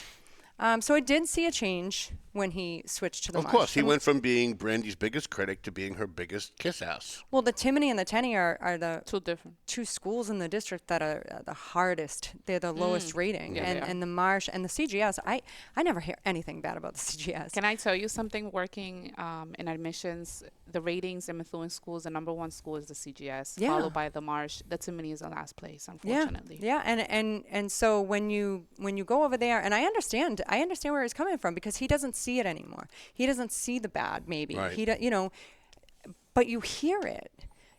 But my problem is the dishonesty. He could have had the conversation with me online and said, Tom, here's what really happened. And listen, I had that conversation with your colleague or your future colleague last night. We had a really nice conversation, and we got along quite well. And I'm always willing to do that with anybody. If Jim Jajuga wanted to sit down with me, I may be sitting down with Baby Cakes very shortly and having a conversation. Someone reached out to me. I'm willing to sit down literally with anyone. If Vladimir Putin wants to have lunch with me, I'm going to sit down and hear what they have to say. I've never been the kind of person that Baby says no. cakes? Yes. Yes. It's possible. But the point is that, like, had he come on the page and tried to have a conversation with me and not be confrontational, not be a dick about it, I would have had the conversation. And if he gave me information that showed that what I posted was wrong, I would have corrected it 100%. On the spot, I would have done that. Instead, he had his wife come on, be very confrontational. They always do this. You're supposed to be a journalist. They always throw the journalist thing at you. And, you're supposed to do your research and yellow journalism. And it's always, like, they all do the same stupid thing that every other corrupt elected official has done for the last 30 years, thinking they're so clever. And then I go to his page, and it's the dishonesty. He's attacking trying to make himself a victim. Duggan's attacking my children. He's attacking my family. That's over the line. Yeah, they came at me with that. They came at you with that? Well, one of the comments, his wife. Oh, yeah, she did. Like, I want him to say. I don't ever want anyone to feel like anybody's coming at their kids. Right. Ever. But here's the other thing, and I think everyone should at least consider this when these things at least are alleged. Almost every politician we know at election time takes pictures of their kids holding their sign and puts them on Facebook and puts them on their campaign literature. But then the minute you say something about their kids getting a favor or their family getting a favor, it's, my kids are off limits, this is politics. Well, wait a minute. If you're going to exploit your family and your children to get votes, you can't cry about it when somebody talks about your kids or your family. True. And I'm not saying people should ever attack someone's family. I have a policy at the Valley Patriot. We don't talk about anybody's sex life. We don't talk about anybody's family. Unless... Only behind scenes.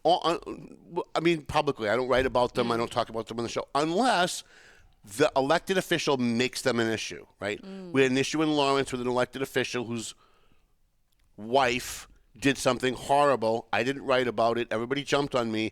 And then it turns out she was a city employee. And then it turned out she was a city employee because he got her a job.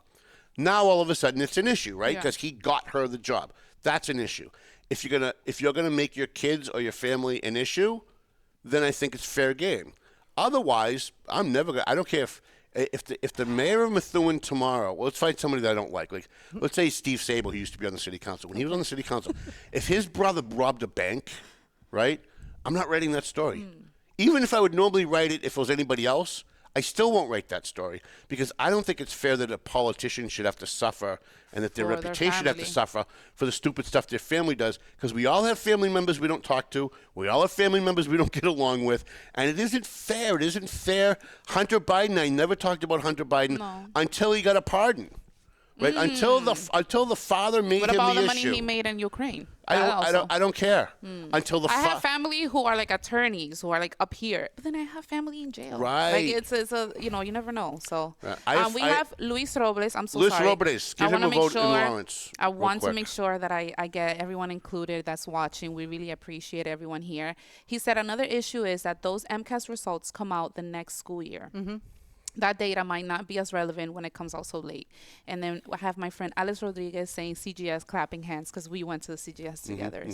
So I would say that the MCAS results having them come back in September kind of sets you up for the next year. Now you know where you're lacking. Now you know where you need to make up the difference. So I would say that having them come out in September is actually beneficial. We wanna focus on where is the need, right? Like, again, I'll bring it back to my daughter who's 9th grade, 3rd grade reading. She was on National Junior Honor Society. She got straight A's. That's awesome. That's So, amazing. so it's like if I had focused on where she wasn't doing well on certain tests, maybe I would have known where to focus some energy. And so to his comment, I just think it's great to have them back the following year because then we can start fresh. Okay. We really do have to go, but I want you to touch a little bit on. So Brandy's leaving.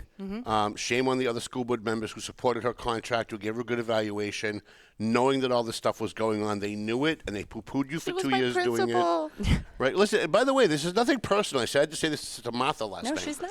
It's Brandy's nothing nice. personal. People think that because I say it in a bombastic way that somehow it's personal. No. I've never even met Brandy. I've never even had a conversation with her. It has nothing to do with personal. My job is to evaluate public officials and the job that they do. And so now you have to find a new superintendent. My fear is that the current committee, which has obviously shown their own incompetence when it comes to evaluating superintendents, is going to try and appoint somebody on the way out the door. You've got to put a stop to that. I would hope so. I mean, I would hope we could do that as a committee because I think that we need a nationwide search. I think we need to kind of hire out of Methuen. But I want to hear from you what you think, because I've got some very strong ideas. We'll talk about in another show about what I think Methuen needs for a new super. But what do you think? If you get reelected, what are you going to be looking for in a new superintendent to replace now not just Brandy Kwong, but you're also, going back to Judy Scannell, you've had 2 superintendents in a row that had very similar styles. And, what are your thoughts on how do you move that forward? How do you change the culture and the climate in the Methuen schools? You dig deep. You ask the questions nobody else wants to ask. You dive into their history. Where have you been? What schools have you been? Go into those schools. See what the problems are in those schools. Check their immigration status, number 1. So I just want Nice catch. I just want to know what your background is. What are you going to bring to Methuen that Methuen doesn't already have? I don't want to know the fluff. I don't want to know, I have this on my record, and I want to know the real stuff. I make mistakes all the time. Tell me I'm wrong so we can move forward and we can learn from it, right? Yeah. Are you willing to be that type Would you of be willing to accept an insider if somebody inside applied? Would you be interested in no? No. But that's my personal. Right. So I want everyone. I agree with her 100%. I want everyone to I was understand. surprised she was willing to say it out loud. I am willing to say it out loud because I stand by it. So, I will go with the vote of the committee because I'm on a committee.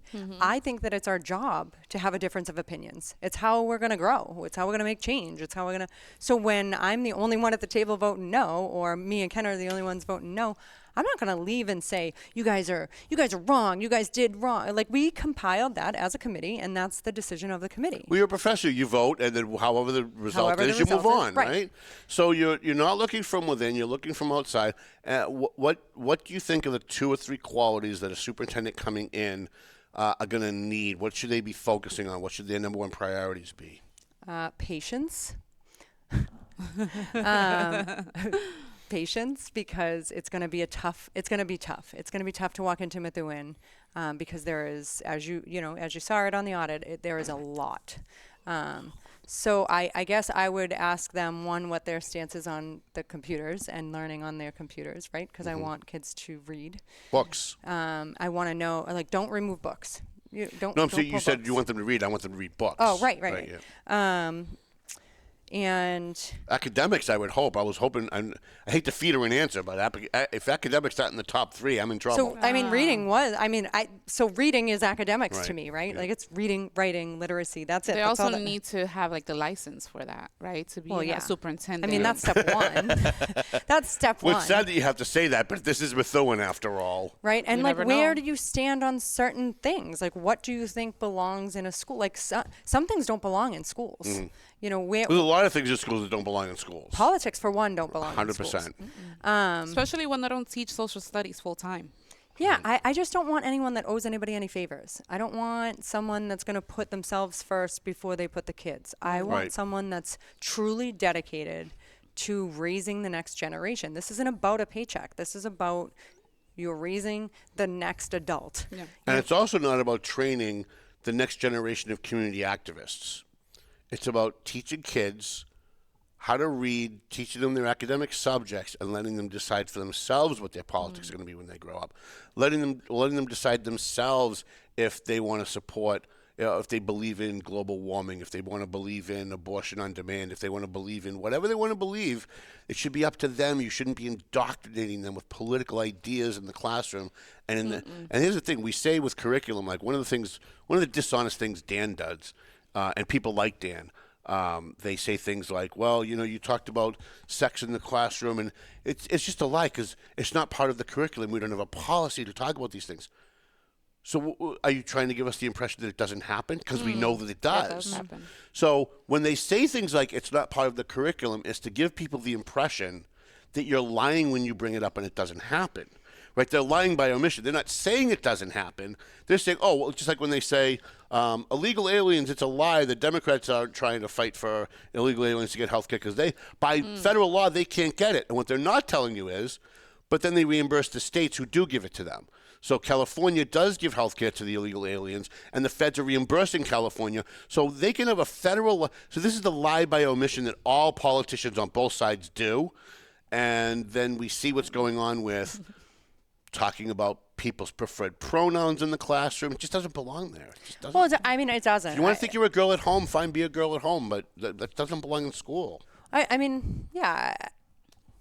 My personal feelings have nothing to do with my school committee role, right? My personal feelings are my own. And I take... What are those personal feelings? So I don't think that belongs in school. I don't think that me being straight and having a husband has any reason to be a discussion in school. Sex ed is sex ed, right? If you're gay, if you're straight, if you're this or you're that. But do you believe in sex ed in general, that we should be teaching about sex in the classrooms? I think that we should be teaching sex ed in a way of this is your body, this is health education, right? Yeah, health. You're having sex, okay, wear a condom.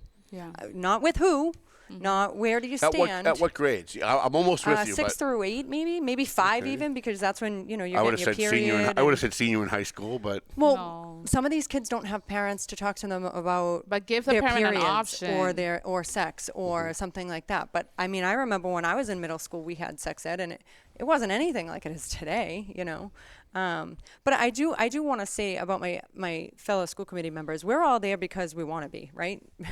I mean, it's volunteer. I mean, no one else is stepping up. No one else is coming. All of them deserve credit. Even do. Dan, even Laurie, they all deserve credit for stepping forward, for running, for putting their name out there. Right. You could have the worst or the best motives at all, but by virtue of putting your name on the ballot, you open yourself up to a lot of scrutiny that most people in the private world cannot handle. Right. And so even Dan, even Laurie, even people I don't like, people on the city council I don't like, if you step forward and you put your name out, you should at least be respected for that. 100%. And never, and it shouldn't affect your kids ever. It should never affect your kids. All right, we definitely have to go. We're way over time. if you get reelected, Yes. First of all, make a pitch. People who want, obviously, you want people to vote for you. The election's November 4th. You're running for school committee. If you get elected, what are your top 3 priorities, real quick, and then we're going to bounce out. And how can people get in touch with you to help your campaign? So my good. phone number is 978-259-9499. I am happy to talk to anyone. I'm happy to talk to you. Give me a chance. You'll take everybody's call. Yes. Yeah. And I'd love to hear from you. Even if you think I'm wrong, tell me I'm wrong. Let's work together. Let's How easy is figure it DJ out. to work with?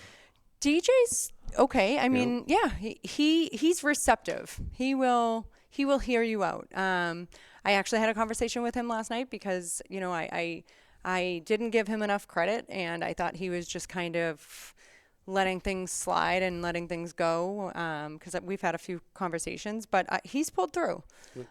So I I'm appreciate glad to hear that that. in him. Yeah. But call me, reach out, talk to me, tell me your concerns. Tell me where you think we need to go, because my focuses are going to be on special ed, bullying, and bringing fun back to the classroom. I want to see kids skipping down the hallway, high-fiving each other. I want to see kids celebrating Halloween and coming in costumes. And I want to see parental Valentine's involvement. Day, right. Parents belong in schools. When is voting day? Voting day is November 4th. Tuesday, November 4th. There's no school that day, correct? There is no school. Nope. Why is there no school that day? Because of the elections are in the schools. You don't want kids. So you in guys there. cancel school? Oh, I guess that makes sense. Yeah, So sex offenders can go vote. You don't have to worry about them walking into a school, I guess, right? Can sex offenders vote? Yeah, they can vote. Oh, okay. Yeah, unfortunately, but they can. Right. So my So you biggest, guys, I didn't realize that Especially they for cancel school committee. Why is in sex North offenders- Andover. They don't cancel school. They may not we have vote it at the in their high school. schools. They have it at the Well, town I hall. vote. I vote at the high school.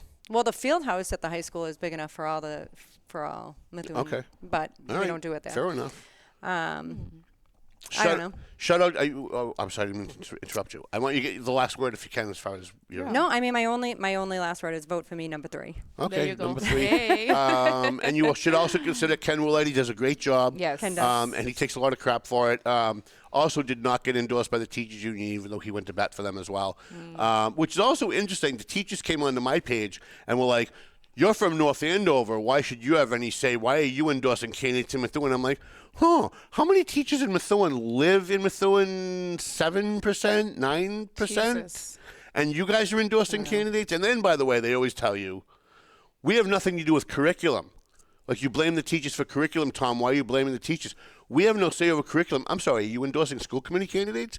Aren't school committee candidates in charge of curriculum? Aren't you the ones interviewing them and vetting them? So, actually, you do have something to do with curriculum. Ken Roulette deserves your vote. Maria Figueroa, you have to vote for Maria. And you have to vote for Alejandro Baez. Did I leave anybody out? Who are my people, right? Alejandro, you, Ken, and Maria Figueroa. She has to get in. I keep pushing Maria because the insiders are targeting her, but they're cowards about it. They're not doing it publicly. So there's this smear campaign going on behind the scenes that most people don't know is going on because they're doing it behind the scenes. But that's sad. And That's why I keep saying, talk to me, cowards. talk to her, Right. form your own opinion. Don't go off of what everybody else is saying, because they may have an agenda. I don't have an agenda. Right. You know, out of all the years that I've been in Methuen, My agenda is the kids. Kristen has been the only politician who's come to my door. Really? And talk to me. Yes. Really? Yes. All my years. Wow. The only one. So I appreciate that. I appreciate you being accessible always. Some people tend to forget that once they get in, they get a chair. So. All right, let's take our sponsors. Let's bounce out of here. We're all going to Where to right now? Jocelyn's, right? We're going to Jocelyn's. We're going to meet Alejandro over there at some point. When? Today. Today? What Now. time? Right now. Oh, let's go. Going to go to Jocelyn's. How come I can't hear You like this? Lebanese food, right? I've never had them. Jocelyn's by Sevmar. You've never had Lebanese food? Oh boy, we're going to change your life today. This is going to be the day that Kristen Maxwell wakes up to the amazing Lebanese food at Jocelyn's by Sevmar over on Merrimack Street. Grape leaves, kibbe. Oh my God, she's going to love it. The hummus, the shawarma is amazing. I love the grape leaves, and you know what's really great over there? The martinis are good. Well, Can't Girl likes the martinis. I love the lamb chops are really good. And in fact, it's so good that we usually go there at lunchtime, but I order from the dinner menu because I don't want small portions. I'm fat now. I like to eat a lot. Oh, there you so, So we're going to head over. I want to say hi to Jocelyn and Joe Lee over at Sevmar. Jocelyn by Sevmar and Methuen. You guys should be going there. I'm surprised they're not as busy as I thought that they would be when they first opened, but hopefully we're going to be able to help them get some more business because they deserve it. Thank you to Wanda Santos, City Council candidate in Methuen at large, and if any other candidate wants to sponsor the show, it's going to help me buy more time to get more candidates in here before election time, so please do that. Century 21 I can hear it. I put it down here. I couldn't hear it. Century 21 McLennan Real Estate, the Zanny Pesci Law Office, she's also on the ballot.